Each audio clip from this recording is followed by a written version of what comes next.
Ya, Anda bersama kami di Newsroom pemirsa. Akhir-akhir ini memang sering terjadi beberapa kasus yang memang tidak kadang di luar nalar pikir kita begitu ya. Memang beberapa kali ini memang ada kasus begal bokong, kemudian juga ada begal payudara, dan akhir-akhir ini juga ramai di media sosial terkait dengan salah seorang pemuda begitu yang sudah berusia di atas sekian puluh tahun ini melakukan masturbasi di dalam mobil, namun sampai diperlihatkan begitu ke para wanita yang berada di pinggir jalan raya begitu. Kita akan membahasnya terkait dengan hal ini. Sudah ada bersama saya siang ini Bapak Ahmad Hisyam, kriminolog. Selamat siang Pak. Selamat siang. Kemudian juga ada Bapak Ismar Syarifuddin, pengamat hukum pidana. Selamat siang Pak. Selamat siang. Terima kasih sudah hadir di Newsroom Pak.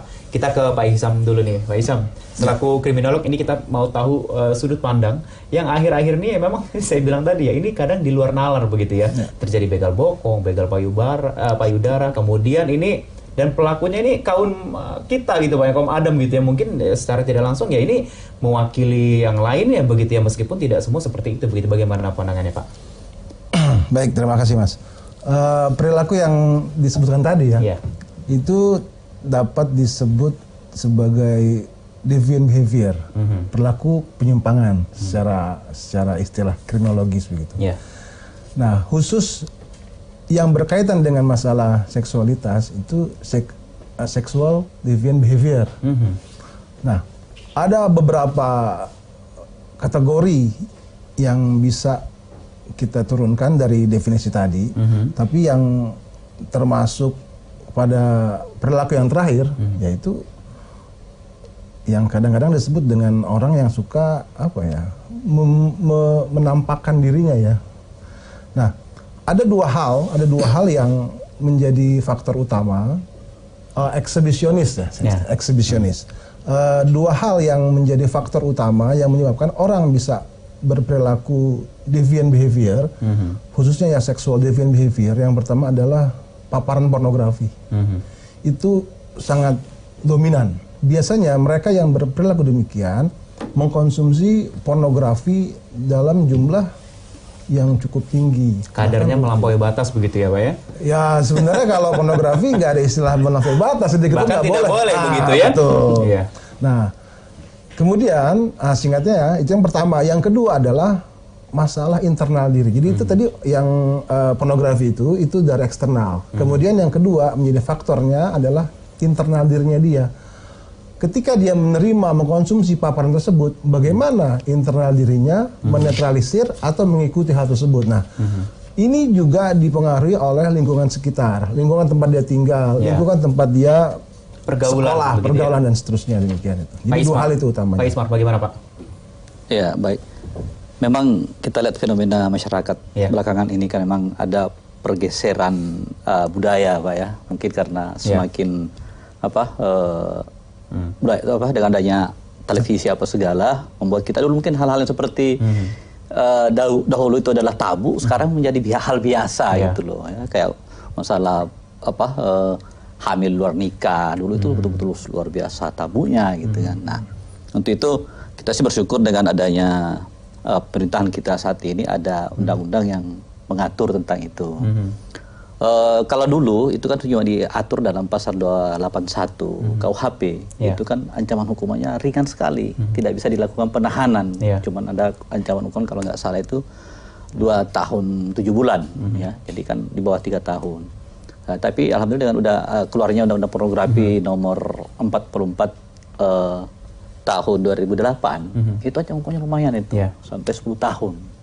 Nah itu mungkin minimal bisa menjadi salah satu pencegah. Nah, hanya kita lihat kondisinya sekarang ini semakin marah ini belakangan ini. Nah ini yang perlu kita pikirkan bersama, mencari jalan keluar bagaimana caranya supaya ini bisa mengurangilah minimal. Jangan sampai yang lain juga mengikuti dengan pola yang sama begitu ya Pak ya? Kita ke Pak Isam. Pak Isam, biasanya pelaku dalam melakukan hal seperti ini biasanya karena memang dulunya dia pernah trauma ataupun pernah mengalami hal yang seperti itu, ataupun ini maunya apa memang dia merasa tertantang begitu untuk melakukan hal seperti ini?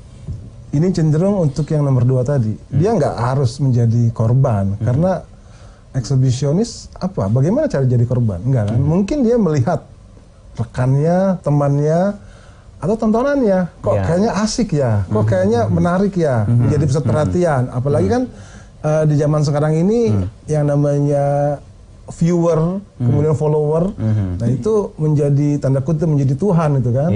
Nah mungkin dia pikir dengan cara seperti ini dia akan menjadi tenar. Itu sisi yang lainnya. Tapi yang jelas hal perilaku demikian itu lebih banyak karena tontonan yang dia, paparan yang dia terima. Selain tontonan, bacaan, juga lingkungan. Itu mempengaruhi ya? Sangat mempengaruhi. Baik, ke Pak Ismar. Pak Ismar, ini merupakan bentuk kejahatan kriminal atau kejahatan seksual? Ya, ini termasuk kejahatan seksual, khusus masalah pornografi. Masalah itu kan pornografi. sudah ada aturan khususnya masalah itu. Makanya kan pemerintah itu tadi saya sampaikan bahwa sudah ada keluar khusus masalah undang-undang pornografi. Jadi memang sudah diantisipasi masalah itu. Ya, hanya mungkin apakah dengan hukuman seperti ini, apakah sudah cukup atau tidak? Karena memang prakteknya itu tidak ada yang hukum sampai seberat itu. Ya, kalau hanya masalah mempertontonkan. Nah ini yang memang betul-betul harus kembali ditegakkan oleh aparat hukum itu sendiri. Secara hukum, apakah sama dia nantinya dengan para seperti kasus yang begal bokong, begal payudara, ataukah ada perbedaan ini, Pak? Oh ya, itu mungkin bisa disamakan ya, karena masalah undang-undang pornografi memang tidak beda jauh dari situ aja. Pasal 10, pasal 4 juga itu pasal pornografi kan mengatur tentang itu. Hanya ini kan ada pencabulan. Kalau pencabulan itu kan ini masuk ke pencabulan. Kalau yang mungkin kayak bokong apa itu kan pelecehan. Jadi merendahkan harkat dan martabat orang lain gitu loh. Kalau merasa malu, merasa minder karena perlakuan seperti itu yang diperlihatkan yang memang orang tidak suka gitu kan. Dan memang sudah menjadi suatu pendapat bersama bahwa itu tidak boleh gitu loh, tidak dibolehkan. Kita akan bahas lebih jauh terkait dengan hal ini begitu Pak. Kita akan lihat dampaknya seperti apa. Kemudian ini sebenarnya bentuk spontanitas atau memang sudah diniatkan begitu ya Pak. Kita akan bahas usai jeda pariwara berikut. Tetap bersama kami di Newsroom.